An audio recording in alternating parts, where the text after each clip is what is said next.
Welcome to Psalmic Saturday here at Ariel's Corner. This is Ariel Gatoga, and we are streaming live on YouTube and on Twitch. I'm so happy to be here, and I hope you're happy to be here too. Moderating today on YouTube are the lovely Honeypaw and the lovely Shirley, and moderating on Twitch is the lovely Deline. Thank you so much, moderators. And thank you, everybody, for joining us today. We are going to be working a psalm spell, and I should have put it on the information of the video here of the stream. We're working Psalm 108 right now today. I don't know if I can get in there and change it, but oh well, it's Psalm 108. So if if you want to follow along, you can go right to Psalm 108 on our website, arielscorner.com. arielscorner.com, just click on the Psalm Magic link, and you'll see another page for the Witch's Psalter, and you can look up Psalm 108 quite easily there. Let me just put that in here. I don't know if it'll show up, but I'm going to put it in here anyway. Psalm 108. All right.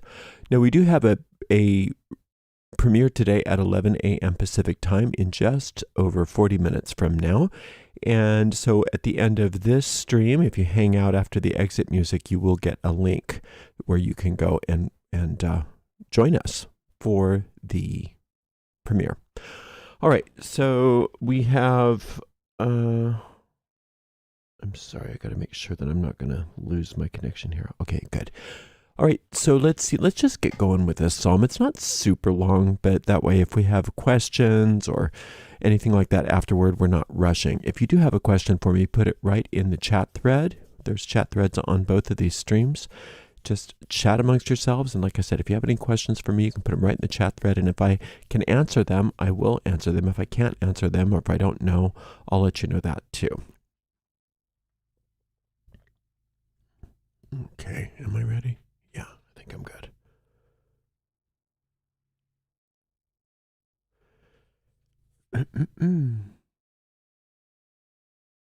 Today we are working Psalm 108. Psalm 108 in Psalm Magic is used to bless a home. It's used to bring success in business, and it's also used to forgive the ingratitude of others. Today we are going to work Psalm 108 for making success out of chaos.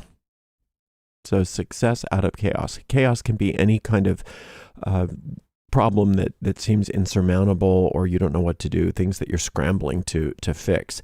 To not only heal the chaos or heal the scramble, but to actually turn it into success.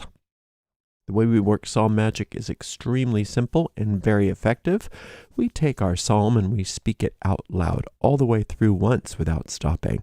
We call this recitation an incantation. After we've finished with our incantation, we go back through the psalm, and we consider each verse in turn. We dig for hidden, occult meanings behind each word, and we do our best to apply that to whatever the situation at hand is. And while we're working like this, we are taking what we call magic seeds that we find in those psalms and planting them into the fertile ground of our minds, where they take root, they grow, they blossom forth, and then they bear fruit after their kind. And that is precisely, oh, I thought I turned that off. I remember turning it off, but I guess I didn't. Try that again. And that is precisely what we are going to do together with Psalm 108.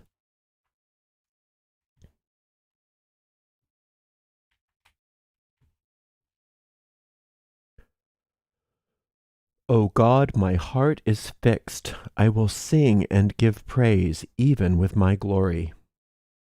Awake, psaltery and harp. I myself will awake early.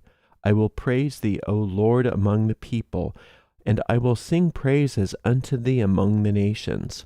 For thy mercy is great above the heavens, and thy truth reacheth unto the clouds. Be thou exalted, O God, above the heavens, and thy glory above all the earth. that thy beloved may be delivered. Save with thy right hand and answer me. God hath spoken in his holiness. I will rejoice. I will divide Shechem and mete out the valley of Succoth. Gilead is mine, Manasseh is mine. Ephraim also is the strength of mine head. Judah is my lawgiver. Moab is my washpot. Over Edom I will cast out my shoe. Over Philistia will I triumph. Who will bring me into the strong city? Who will lead me into Edom? Wilt not thou, O God, who hast cast us off? And wilt not thou, O God, go forth with our hosts? Give us help from trouble, for vain is the help of man. Through God we shall do valiantly, for he it is that shall tread down our enemies. Interestingly enough, this psalm is a construct. They took parts of Psalm 57 and parts of Psalm 60 and combined them to create a new psalm.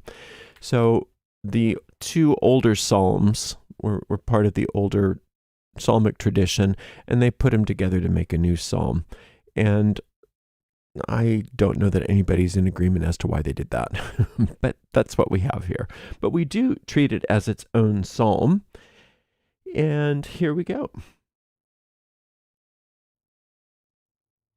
It starts out with, O God, my heart is fixed. I will sing and give praise even with my glory. So this is an instruction to us about how we need to start off this spell so that we have success. First of all, God is Elohim, and Elohim is the collective of the host of heaven. So God as a collective. It says, my heart is fixed. The heart in the Psalms means the deep mind, or to many, the subconscious mind.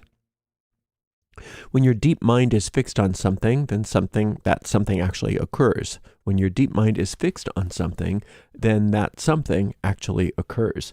So if we fix our deep mind on something, that means that our faith is unshakable, and we don't have to worry about that thing happening. It says, I will sing and give praise even with my glory.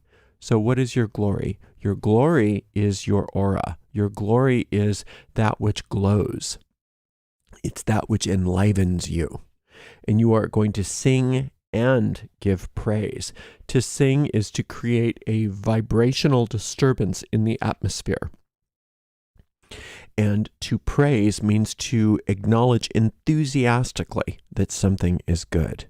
And so we are using the electric body that we have, our glory, to create an intentional vibrational disturbance in the atmosphere, to bring praise, to acknowledge enthusiastically what is good. Awake, psaltery, and harp, awake, psaltery, and harp, I myself will awake early. So to awake your psaltery and your harp, it doesn't necessarily mean that you're going to go reach for your musical instruments outside of yourself. Your psaltery and your harp is recognizing that what you do with your hands, what you play with your hands, is going to be the music of this praise that we just talked about. So you're not going to use the three-dimensional world to distract yourself from what you just said, that you were going to sing, give praise, even with glory, and your heart was fixed. So everything that you do in the world, rather than being a distraction for you, is going to reinforce what you have just promised yourself, what you have just decided that you're going to do. I myself will awake early. It doesn't necessarily mean that you have to get up in the morning really early, although you could. There's nothing wrong with doing that. To awake early means that I'm doing this now. I'm not waiting. There is no delay. I don't have to wait for the right lunar phase. I don't have to wait for the right day of the week. I don't have to wait for the planets to align in a certain configuration. There isn't a better season. It's right now. I'm not waiting. I will praise thee, O Lord, among the people. Now, to praise to praise the Lord here means to praise that which is already good in your life. Now, if we're trying to take some sort of chaotic situation and transform it and turn it around, the only way we can do that is to find what's good first. There's got to be some little seed of good somewhere. Nothing is 100% bad. There's no such thing that there's 100% bad in your life. So you have to find what is working even in the midst of all of this chaos, even in the midst of whatever this problem is. And that's what the Lord is. That's what the Lord is in this situation. It's not an external deity. Please save me. Please save me. No.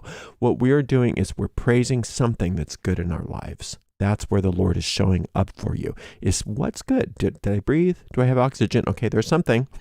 If you didn't have oxygen, you wouldn't be doing this spell, right? Something good is happening. Your body's alive.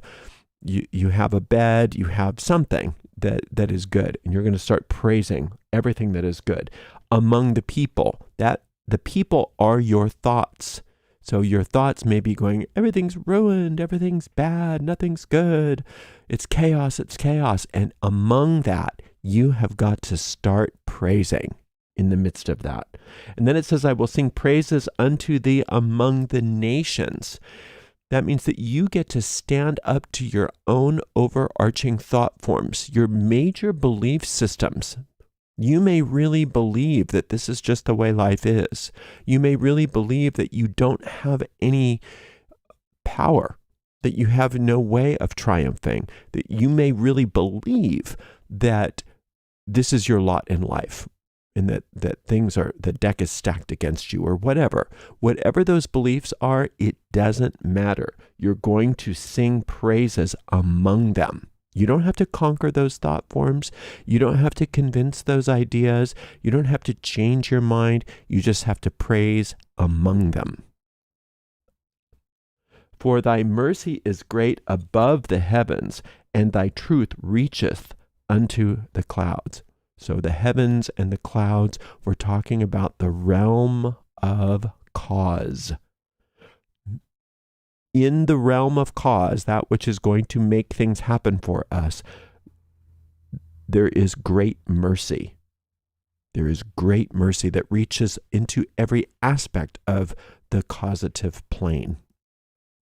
Therefore, since there's mercy in the causative plane, mercy in the plane of effect is a given. It's inevitable, as long as we don't counter that.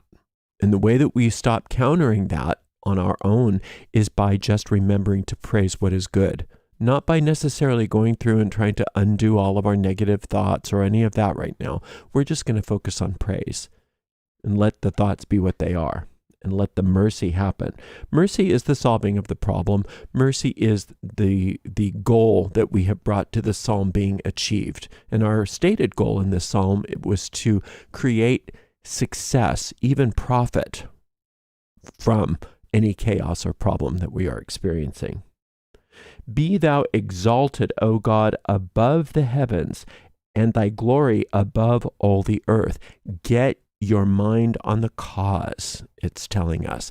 We are going to remember that if we are 100% focused on the causative plane, which it's calling God, and it's calling the Lord here, and it's calling heaven, if we're exalting that, if that is the only thing that we are focusing on, and we are going to let the effects or the realm of earth take care of itself, then we've got our mind in the right place.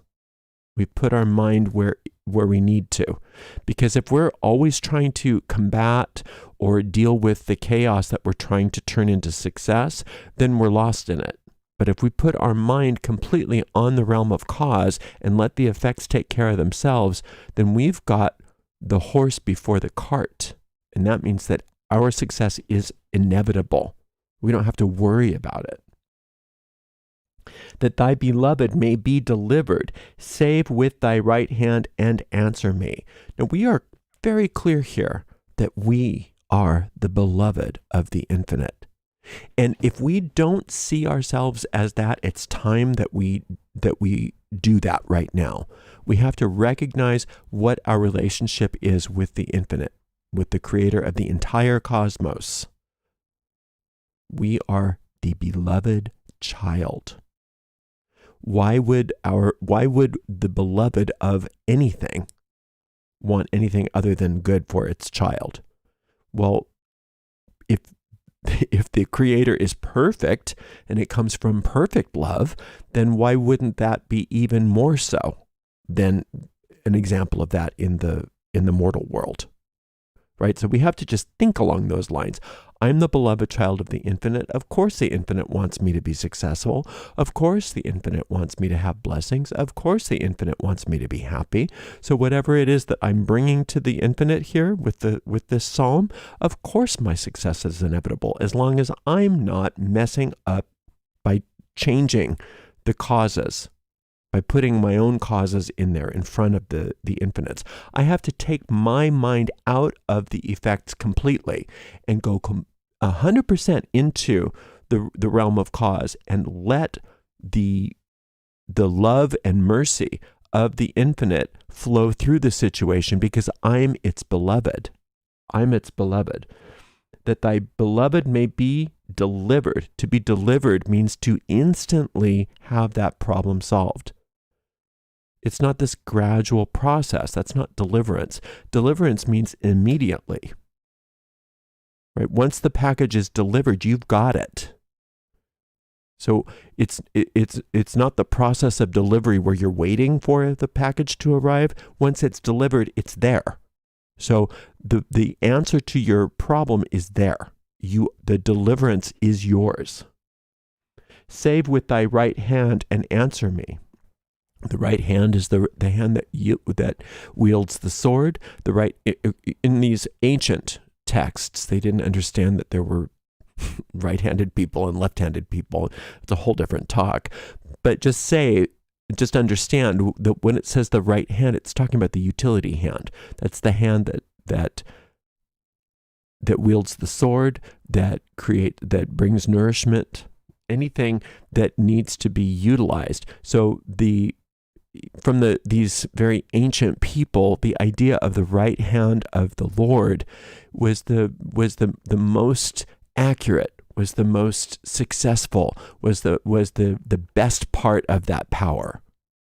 Like there could be a best part. It's just a poetic understanding that the Holy of Holies has got me as its priority right now because I'm its beloved. That's the mindset that we get into. God hath spoken in his holiness. So when God speaks, it's not like, hey, how you doing? Like our voice. The voice of God is the creative principle of God. It's when God speaks, it is so. When God speaks, it's just that it's the idea that something is created. So God hath spoken in his holiness. It's already happened. It's already happened. My desire has already been fulfilled. My need has already been met. It's happened already. So I will rejoice. I will divide Shechem and mete out the valley of Succoth. So those are some enemies of the ancient Israelites. So let's not go into too much about the story here because I don't want to get off the energy of the psalm. We can go into those on another day, all of the intricacies of these things. But just suffice it to say that whatever this chaos is, whatever this problem is, that you're not wanting to overcome even, you're wanting to turn it into something good. So it's dividing and meting out your enemies, your valleys, your problems, your chaos for you. You're doing this on behalf of the infinite. The infinite has spoken, and thus this is your gift. Gilead is mine, Manasseh is mine, Ephraim is also the strength of mine head, Judah is my lawgiver. Now this is a part of the psalm where an oracle is speaking. So an oracle is speaking, this is as if God is speaking to you. So these are all aspects of Israel. These are all aspects of the kingdom. And therefore, this is every aspect of who you are as a soul. You are God's. Now, think about it. Just because if you have a child in this world, say you have a daughter, and she grows up and she's 3, then she's 10, then she's 12, she's your daughter. She's yours. She's your daughter. You don't say, this is the daughter that I gave birth to. You say, this is my daughter. Now, when she's 40, you don't stop saying, this is my daughter, even though she has her independence from you. This is my daughter. And she'll always be your daughter. She'll always be your baby daughter, no matter what anybody says or does. That will never change. The same is true on steroids for us in regards to our Creator. So no matter how, quote, independent we have made ourselves think we are by building our egos, by building our personalities, the infinite doesn't ever stop thinking of you as its own. So it owns you in that regard, in the same way that your daughter is yours or your son is yours, right? So the infinite claims you as its own. That's not something to take away from your power and your sovereignty. It's the love that the infinite has for you, and is the reason why you don't have to worry about being loved. You don't have to worry about getting the help that you need. The only thing you have to concern yourself with is not negating the help that's coming to you. Moab is my washpot. Over Edom I will cast out my shoe. Over Philistia will I triumph. So this is still the oracle speaking. These are the enemies of Israel. So these are your enemies. These are your problems. This is the stuff that you've brought to the psalm to have success instead of this. So these are just very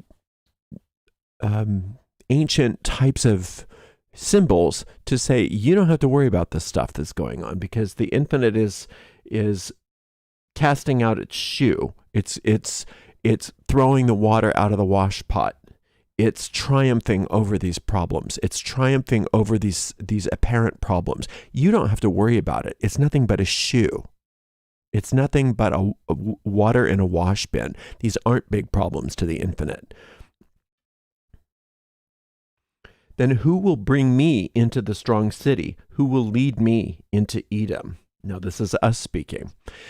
So who's going to deliver me from this problem? Who's going to turn this situation around for me? I can't seem to do it on my own. Who's going to do that? Well, this is a rhetorical question that we answer for ourselves. Wilt not thou, O God, who has cast us off, and wilt thou not, O God, go forth with our hosts? Well, the idea being here that the reason I'm having this problem in the first place is that somehow God's cast me off, or somehow God has abandoned me. And it's really important to understand that you can give voice to that, but that doesn't make it true. It may seem like the infinite has abandoned you, but the infinite never does abandon you, can't abandon you, won't abandon you. It's never going to happen. You're always at one with your Creator, whether you are aware of it or not. So by giving voice to this idea that the reason why I'm having this problem is because I was abandoned in the first place is a reminder to us as to what that abandonment actually was. It was us that turned our back on the infinite and said, it turned into a me thing. I'm by myself. I know what to do. I'm separate. I have my own agency here.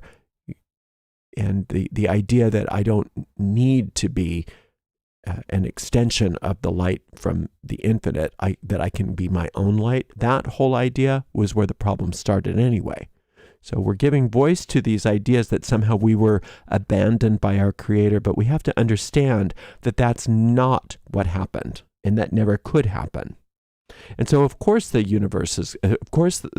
infinite is going to go forth with our hosts, meaning that our hosts meaning our own armies. Of course, that's the truth. So our ability to conquer this, our ability to not only conquer this problem and be healed by it, but to profit from it, this is the will of the infinite. This is the will of the infinite. So we, again, hearkening back to the beginning of the psalm, our job is not to convince the infinite to do this for us. Our job is to stop interfering with it and to keep our mind stayed on the realm of cause and not get involved in all the intricacies in the realm of effect, where we actually are interfering instead of helping. Give us help from trouble, for vain is the help of man. Reiterating that same idea. You are the helper, we are the problem. And again, that's not self-deprecating. It's just a statement of fact. The reason I'm going through this is because I think I know what to do. That's vain. And so I don't want to help. I don't want to help here. I don't want help from people. I'm going to stop looking this up on the internet. I'm going to stop calling people. What do I do? What do I do? I'm going to turn to the realm of cause and let the realm of cause take over. And I'm going to withdraw my so-called help from the situation. And I'm going to allow myself to be helped. Now, of course, when we do that, as we learn how to receive the assistance from the higher realms, we are also learning how to receive guidance from the higher realms. And if there is action that is to be taken on our part, it's going to be obvious to us. There will be no question, oh, of course I have to go do that. Of course I have to do that. But it's not because we're coming up with our own bright ideas. I wonder if I should... No. Once the infinite tells you, I need you to do this, I need you to do that, it'll be apparent, it'll be obvious that my intuition is guiding me to do this or to do that, not because I'm coming up with my own ideas about what to do. Because coming up with my own ideas of what to do is at least partly the reason why I was stuck in this to begin with. Through God shall we do valiantly, for he it is that shall tread down our enemies. Treading down our enemies is exactly the reason why we came to the psalm today. Treading down our enemies isn't necessarily killing people in the world, right? That's not what we're talking about. We're talking about the chaos that we're experiencing, and not only wanting it to be healed, but that we profit from it. That we become better because of it, that we become more successful because of it, totally transforming it. Just like an ancient alchemist taking some base metal, like lead, and turning it into gold. That's exactly what we want to do here. So through God we shall do this. And again, God isn't something up in the sky. God is the source out of which we are extended. And so when we really get beyond our erroneous ideas of separation in our consciousness, and we fix our heart, as it said, we fix our deep mind on the truth that in the realm of cause, the infinite has all the power, and that if we don't interfere and get in the way and start coming up with our own ideas about this, then it's just a matter of allowing on our part. It's not a difficult thing. The infinite doesn't have difficulty. And that's where I think we get tripped up, because we think something's difficult. We think, oh, I wonder if the infinite can handle this. Is the Lord going to be able to do this though? Because I understand miracles and all that stuff, but this is hard. This is really hard. No. There is no difficult. There is no easy. There is no up. There is no down. There is no left. There is no right. None of that exists in the mind of the infinite. It's infinite. So it's a matter of us recognizing that it's not up to us, that the infinite will do it valiantly. For he it is that shall tread down our enemies, meaning that it's just a matter of allowing it to happen for us. It's deliverance, remember? Just when the package comes, we open it. we have all of our success. We have all of our joy. We have all of our abundance, whatever it is that we are looking for instead of this chaos. It's just how it works. And that's not because the infinite did us a favor. It's not because now we owe something. It's because we are its beloved. We are its beloved. If you're an imperfect parent and you want to do something wonderful for your child, you don't say, okay, now I did that for you, so what are you doing for me? There's nothing transactional about that when you're a loving parent. But even in the realm of the most loving parent in the mortal world, there's still ego. There's still problems. There's still imperfections. It's not perfect. And even within that, there is that unlimited, unconditional love. Now imagine the perfect parent, if you will, because parent isn't even a good idea because it doesn't procreate like we do in the physical world. It's an extension, but out of love.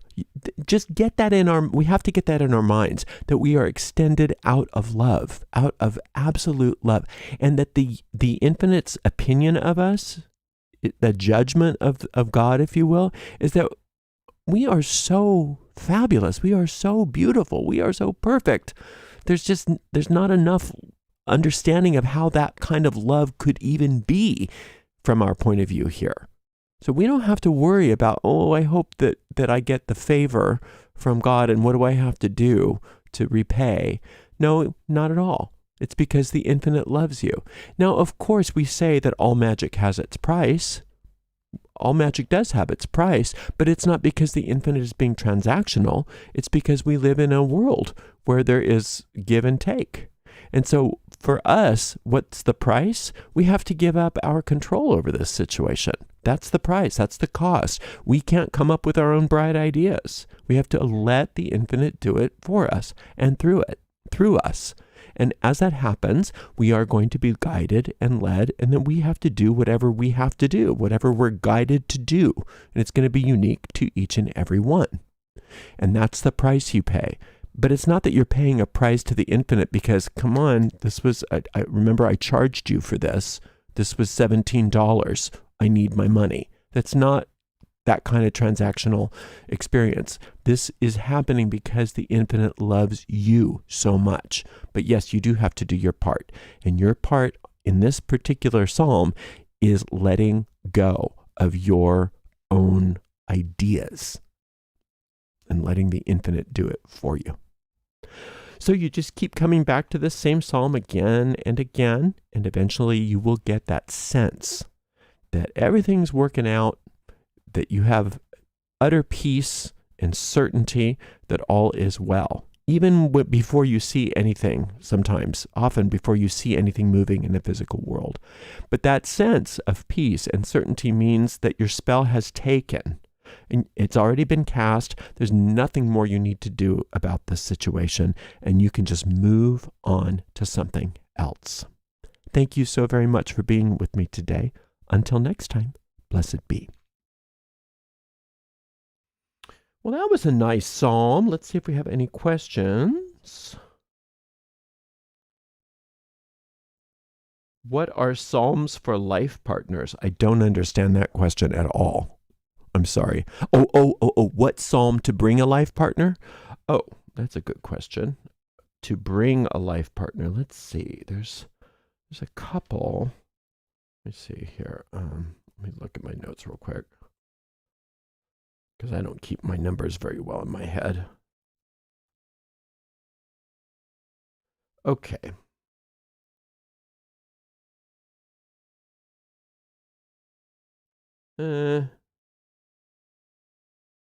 Oops. See if I can find that for you. Well, let's see. I think there's, is it 111? 111 is a good one. 88 is a good one. 47 is a good one. 33 is a good one. 19 is a good one. So there's some good ones there. But remember, you can use any psalm for that. And, a good one, if you're like really wanting your life partner and that's something that hasn't been happening and you need to kind of almost make the way for that to come to you, you might want to consider doing a whole round of the purification psalms just to make way for that.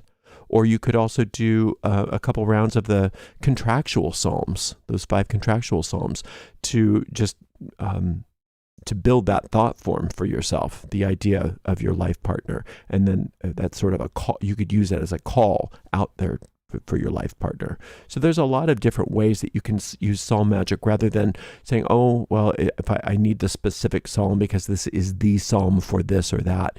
Sometimes it's a good idea to have a different way of looking at psalms instead of thinking of them as like it is a spell book, but it's a different kind of spell book because a lot of times we say, okay, I need the love spell, I need the money spell, and there are some of those, and it's fine to use those, but you can also take the psalms and orient them toward whatever you want, even if it doesn't seem like that's the way that the psalm has been written. So there's a lot of ways that you can go about that. But I like the idea if for anything, not only this, but if you've been working on something and it just doesn't seem to be manifesting, to do those purification psalms. And there's 7 of them. You can just take one a day, take it for a week, and see how you feel. Do you feel better about the situation? If not, do another week. You can do it several times. You can do like 3-4 rounds of it. You can just work on a whole month of that if you wanted to, and see how you feel. And once you start feeling better about a situation, that, like I say, is a sign to you that your spell has been cast and that you don't have to worry about it anymore, that it's coming to you. So that is a good question. Thank you for that. I'm sorry I didn't understand it at first, but it wasn't you. It was me, because sometimes my brain doesn't function on all cylinders until about noon. Let's see. Oh, that's it, huh? Okay, well, thank you so much for spending some time with me today. I hope this was fun for you, and thank you so much to the amazing moderators. Today we had Honeypaw, Shirley, Deline, and Dre, and we will, I hope, see everybody over at our premiere. And like I said, if you don't want to go look for that, you can just hang out here, and then at the end of the exit music, you'll get a link to that premiere, should you decide to join us for that, and I hope you do. All right, well, thank you so much for being here, and we will see you over at the premiere, and I hope also we'll see you tomorrow for Soulful Sunday. Until then, blessed be.